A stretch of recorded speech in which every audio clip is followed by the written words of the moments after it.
Good morning, everybody. Welcome to the Greater Victoria Real Estate Show. We are doing our Victoria Real Estate Market Update for February 2026. I'm Jane Johnston with the Briar Hill Group at Remax Commotion, and I'm here with... Hey, everybody. Andrew Plank here with Vibe Collective and Royal LePage. Jen Lowe, mortgage broker with Dominion Lending Center's Modern Mortgage Group. Good to see you guys. Hey there. Good to see you. First of all, let's just get right into it. Jen, what's happening with our financing report? Well, it's been a while that it's been kind of boring, but it's boring. There's not much going on with the interest rates. So we are dealing kind of with a new normal of this uncertainty coming out of the United States, but we're not seeing the bumps with the interest rates that we were seeing previously. So they seem to have kind of steadied out per se. What I did want to just quickly touch on today is reverse mortgages. Okay. They are becoming more and more prevalent where we are today, and especially with homeowners over the age of 55. Right. So there's a lot of seniors here in Canada that are house rich, but cash flow tight. Yes. So, right, they built equity in their home, they're mortgage free, but that is their main asset. My mother-in-law set up with a reverse mortgage. We looked into a lot of options, and it was the right vehicle for her. And, Jen, if there's a lot of negative press on reverse mortgages, I think that they are misunderstood. Yes. Because the modern reverse mortgage is actually a really great tool for someone in those scenarios. Very much so. Yeah. So I've been selling a few recently with reverse mortgages. So the thing is, when you go to sell, if the house is being vacant, it has to sell within 6 months, and you of course have this loan that you have to pay off.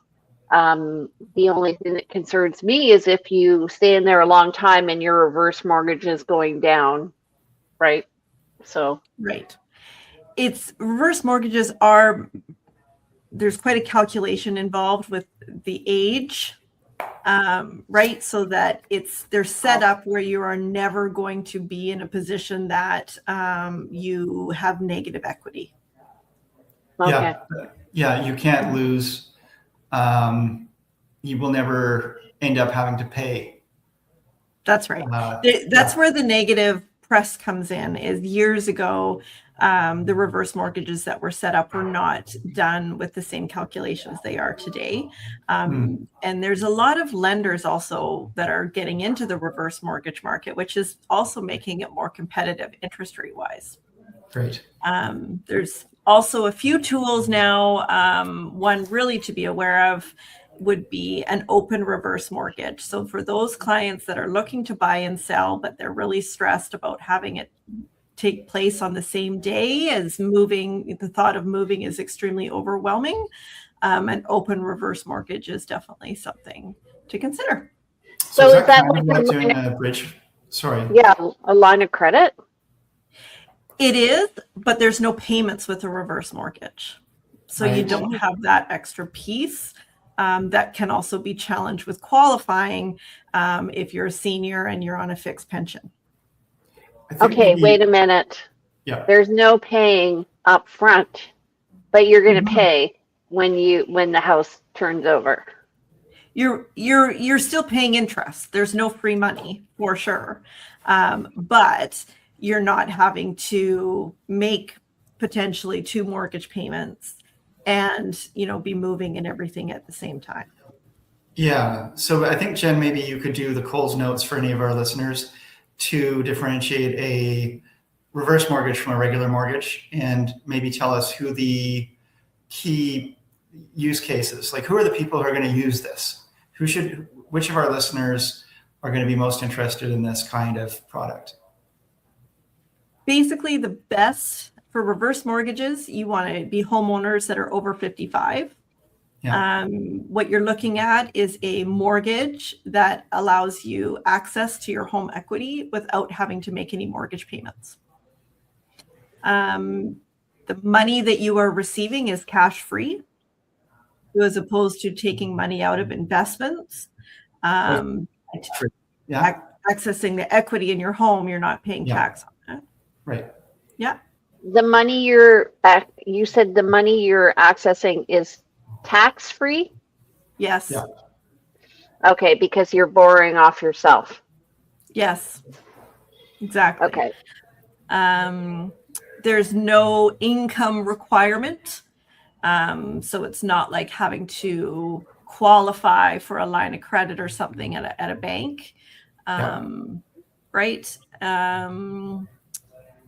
What else do we got here? I have a question.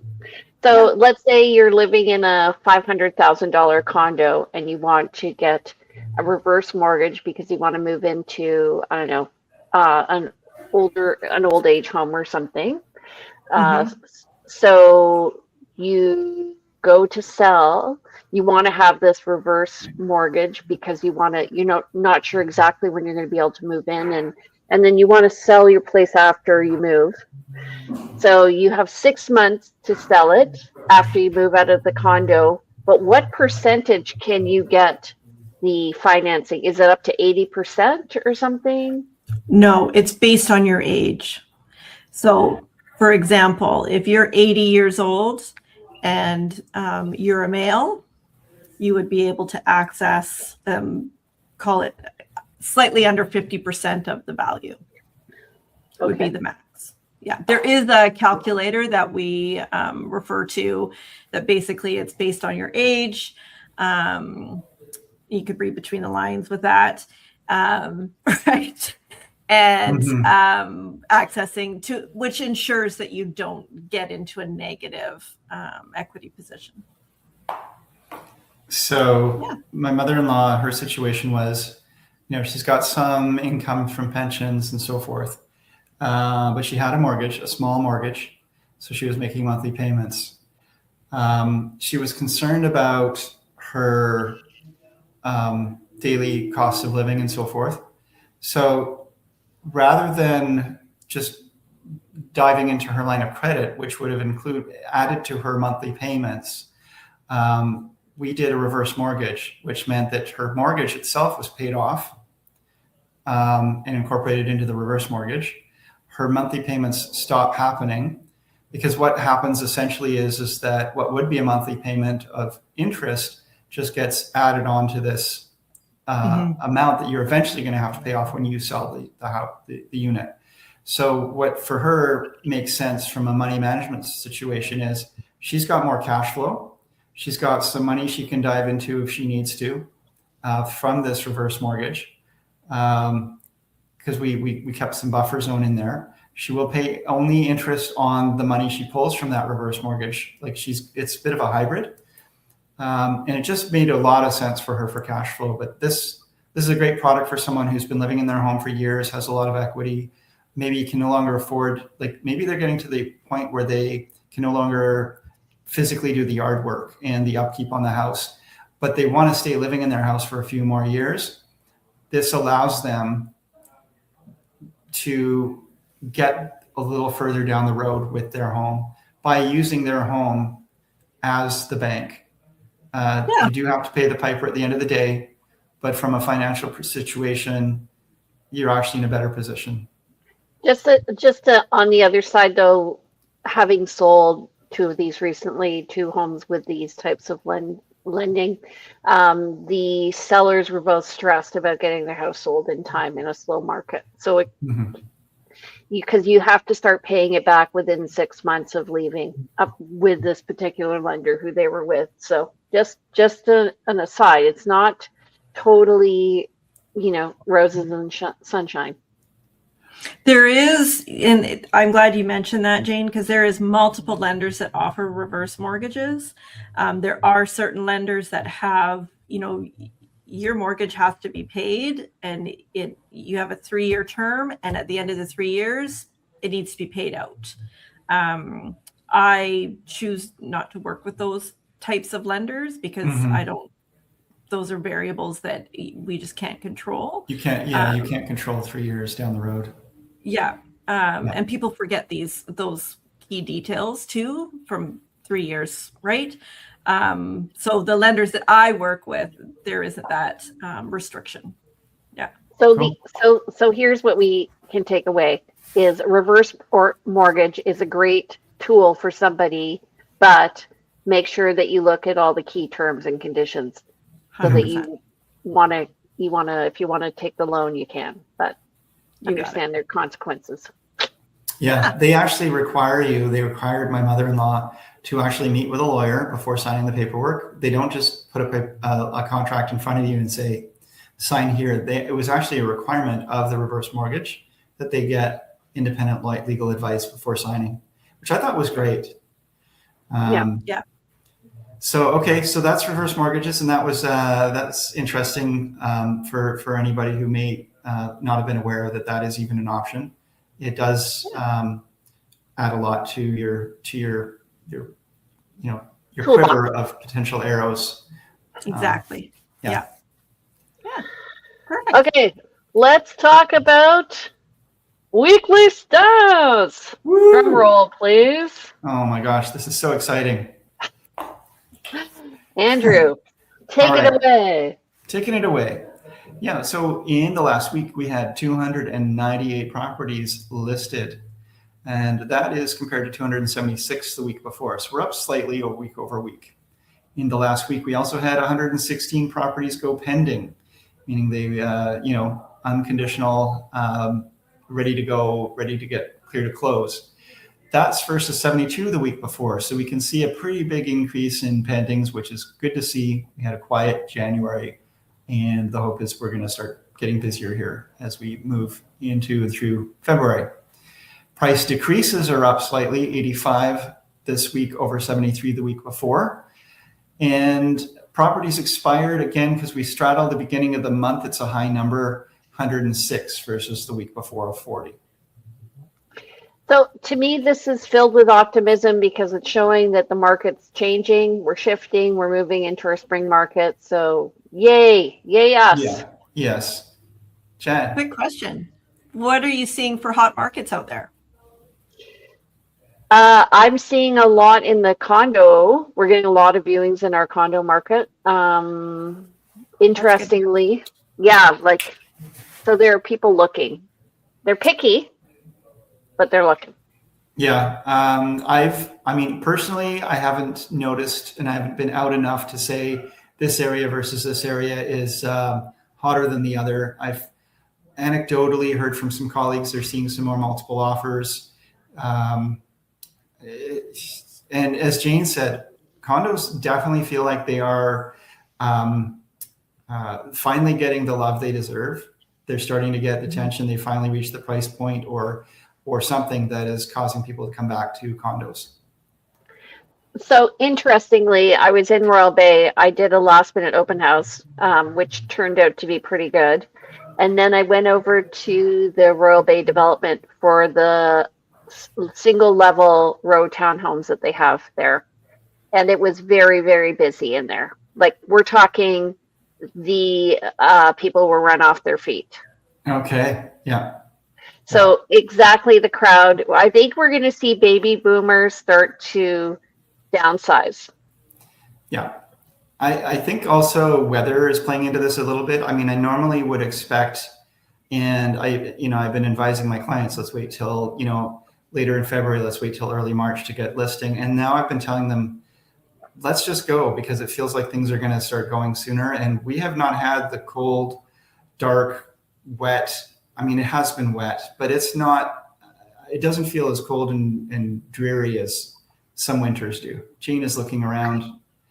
Do you disagree with me, Jane? That's my beaker look. Yes. Yeah. It is not a nice day today. We had a nice day yesterday. But winter doesn't feel like it's here. Like I don't. It does not feel like it's here. Like and I'm sorry, Jane. Yeah. It might be a little overcast, so it's not a beautiful day, but it's certainly not cold out. I can be out there without a jacket on, very comfortably showing homes. I showed a home with some beautiful views over the straits today that you could see to the Olympic Mountains. Yes, there's a cloud cover, but it's still a beautiful day. So, I mean, for our people in Calgary, our friends in Ontario, how can we complain about this? Back to the stats. Okay. I'll do the next two slides. The list to sale ratio was up this week to 38.93%, and that's up over last week, which I actually think was not correct last week at 26%. Okay. But anyway, net unconditional sales, we're at 339 so far for the month. That would have been for the month of that would have been for the month of January. Yeah.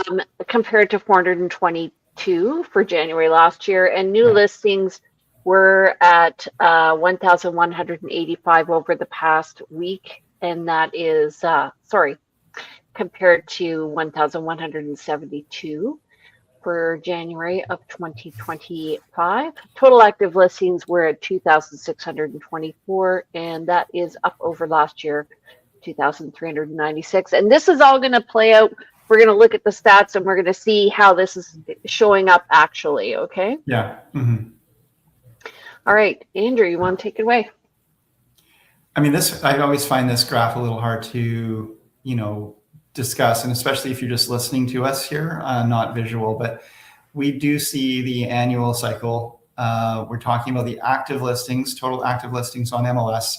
And we're running between January 2024 through January 2026. So we've got a 2-year span. And you can see pretty much a similarity in both of these yearly cycles.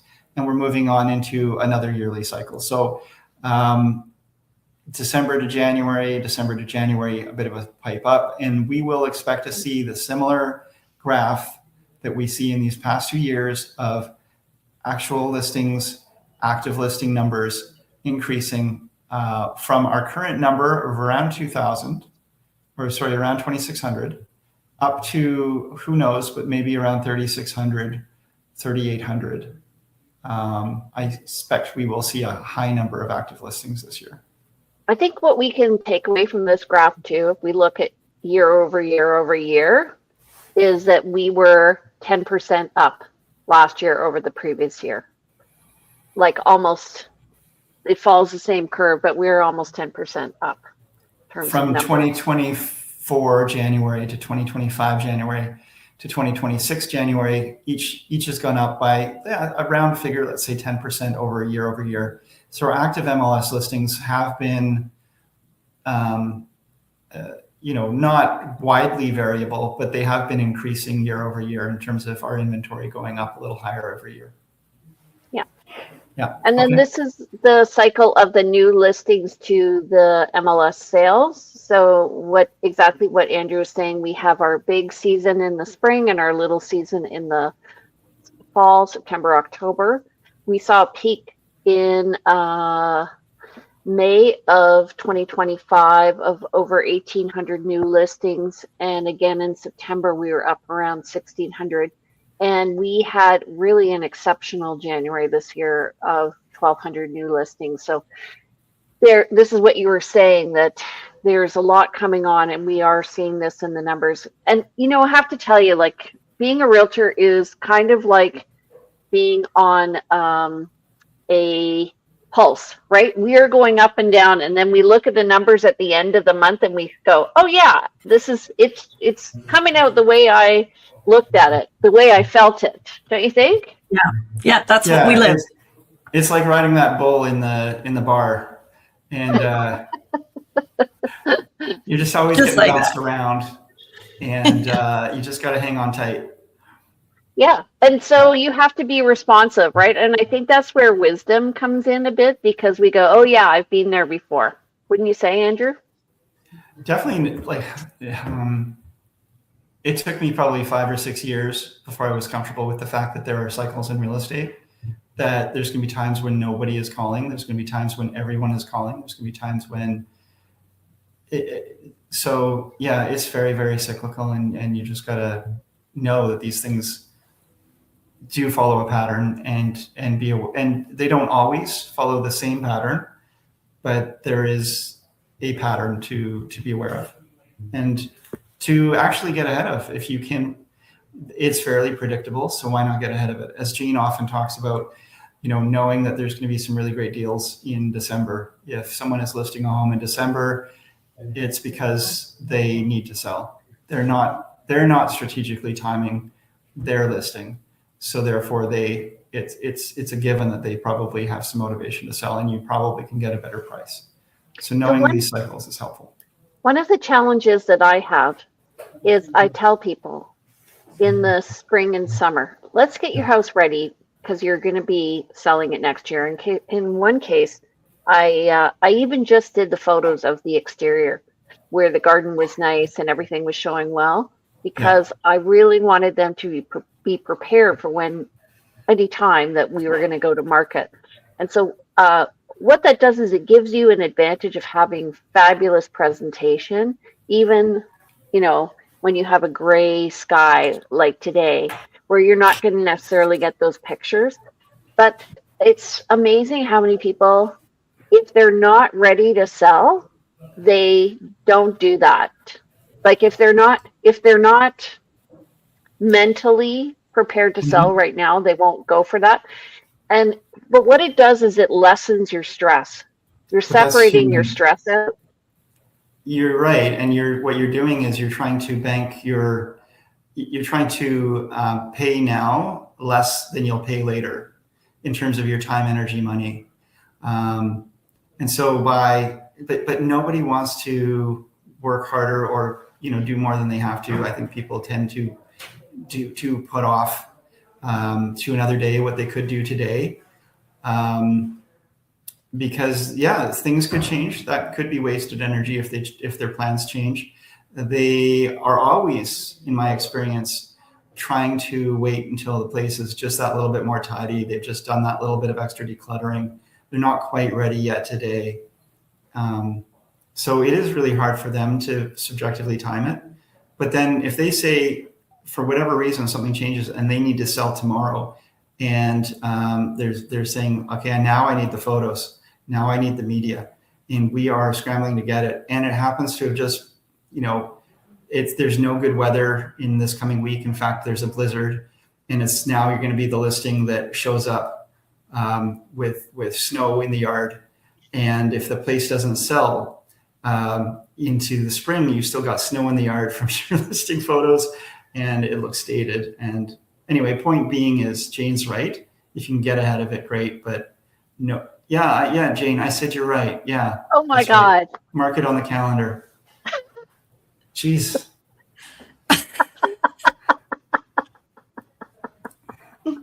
Jane's right often, as am I, as is Jen. We're all often right. That's why we are here together. Okay. Anyway, moving on. So what this is showing us in our list to sale ratio is that we are in a bit of a balanced market. We're moving more. That's because the inventory.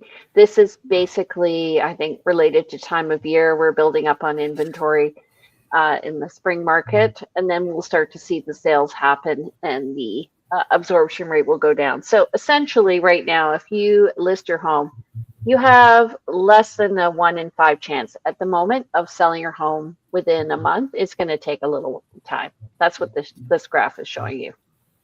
Yeah. So, and you can see that we are actually equal to or lower. I think we're lower than we've been in the last 2 years. So since January 2024, we haven't seen the graph this low. It's not way lower than anything else, but for the most part, we've been above the 20% line. It's only that we flirted under the 20% line a couple of times, in August of 2025, in November of 2025. But we've come down again in January 2026, and we're probably near that 17%, probably closer to 18% right now. So we're technically not a buyer's market yet, but we are really on the cusp of buyer's market. But as we move into spring, we might see that start to differ. And if you look at the last couple of years, you'll see also that our list to sales ratio tends to improve a little bit as we move into the spring. Yeah. All right. So looking at single family homes over the past 2 years, we had a couple of peaks in April of this year, as well as October. And then we had a dip. It was slow in November and December. Great time for deals is when I like to tell my clients. So that's when nobody else is interested in buying. This is when you want to get out there and look. And you can see that that trend over last year was the same in 2024.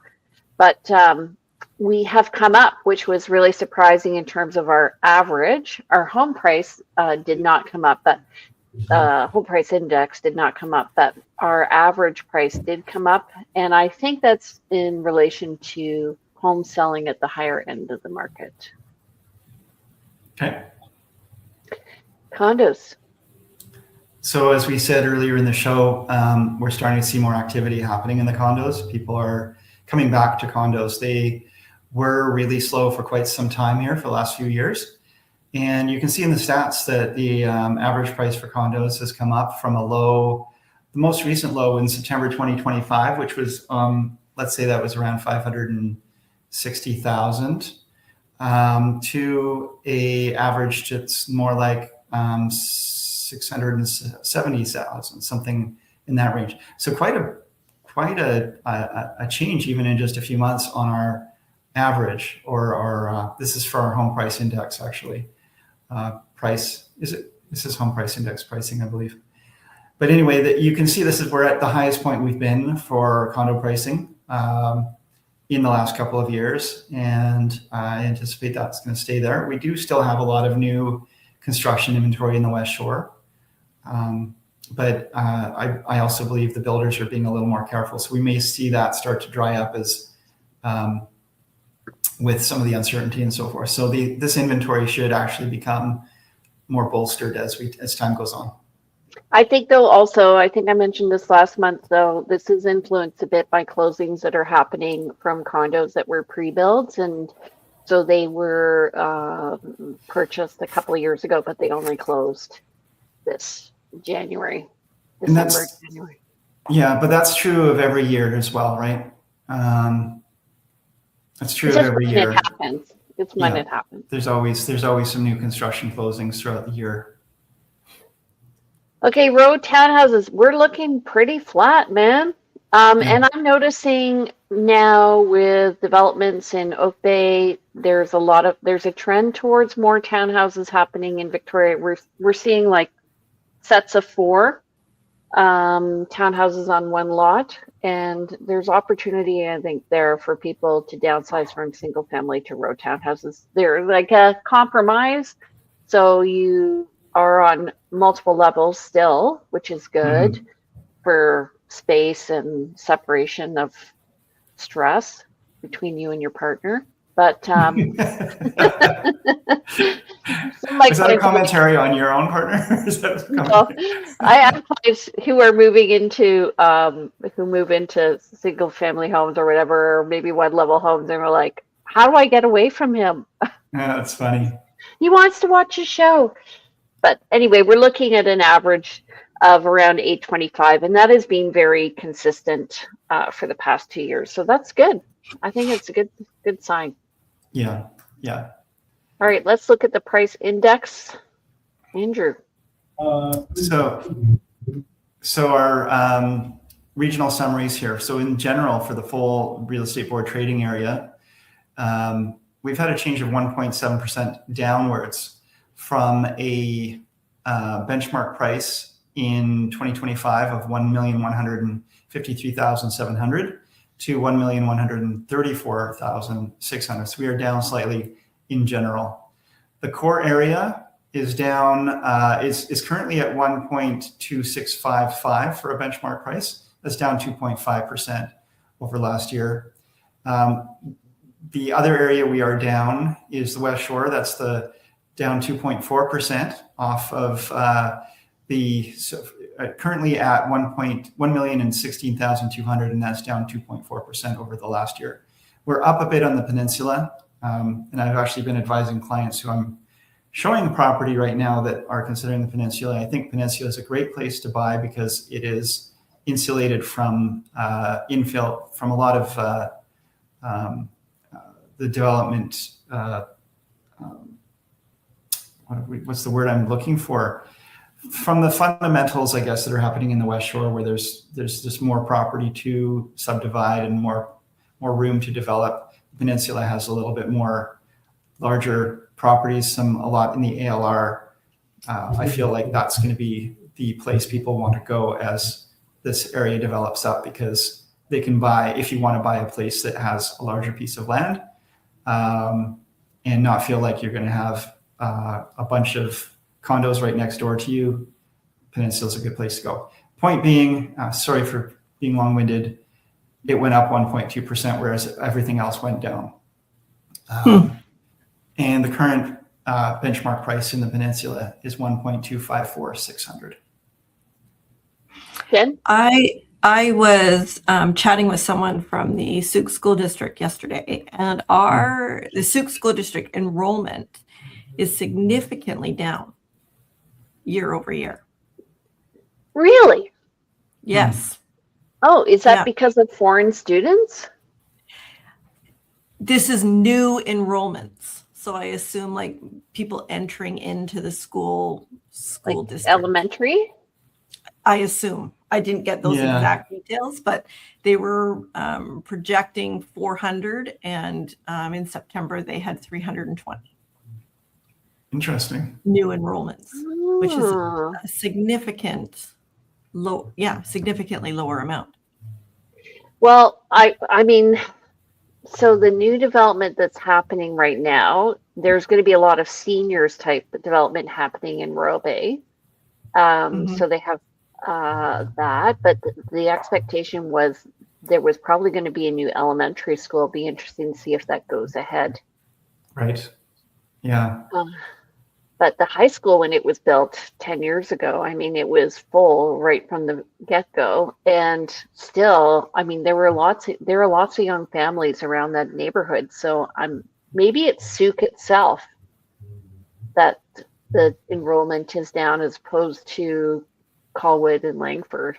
That being said, Sauk does attract a lot of starting families, a lot of people who can't afford Victoria, and there was a run to Sauk in the last couple of years. And retirees. Maybe that's slowing down. Yeah. Now, in our conversation, because I was diving into it, it is foreign students. It is down quite a bit. We are not seeing the foreign students coming that used to come either, due to just our whole North America world that we're in. Yeah, and the policy in Canada, right? Yeah. So it's interesting, limitations and how it's affected everything. And also the lack of foreign buyers, right? So I think if we had a different policy regarding foreign buyer bans right now, we would be infiltrated by Americans moving here. Definitely. Yeah. That being said, they can still move here. They just aren't moving to this populated area. So they can move to some areas that are outside of the core regional areas. But we aren't seeing them. That's true. Shall we move on here? Yeah. Looks like we're done. So we are done. So tell us what you think. We had a long and involved conversation this week. We hope you enjoyed it. Please give us a little check mark. Don't forget to subscribe. Check out our YouTube channel at the Greater Victoria Real Estate Show. We also have our own web page if you want to go there and to watch the show and comment. We'd love to hear what you have to say. And don't forget, if you know somebody who's selling or maybe has gone through major change in their life and they want some guidance, to give us a call. Andrew, how do they reach you? Yeah, you can reach me by calling me at 250-360-6106. And email is info@andrewplank.com. And of course, there's the website, andrewplank.com, with lots of resources, and our realvibe.ca website for our team. The Vibe Collective is a great resource as well, with a lot of information in the blog. Awesome. And Jen? I am at 250-217-4925, and my email is jen@jenlo.ca, and my website is jenlo.ca. What if people want to follow you on Instagram? Am I Victoria Mortgage Broker or JLo Mortgage Broker on Instagram? J-Lo. Yes. All right. And if you want to reach me, I'm so exciting. My number is 250-744-0775. You can email me at jane@briarhillgroup.com. And my website is briarhillgroup.com, where you can see me and Sean. And don't forget to follow me on Instagram at realtyteacher_remax_Victoria or Briar Hill Group for originality. We will be back next Thursday at 9:30, and we hope to see you there. All right, you guys, have a great week. Thanks, everybody. See you guys in a week.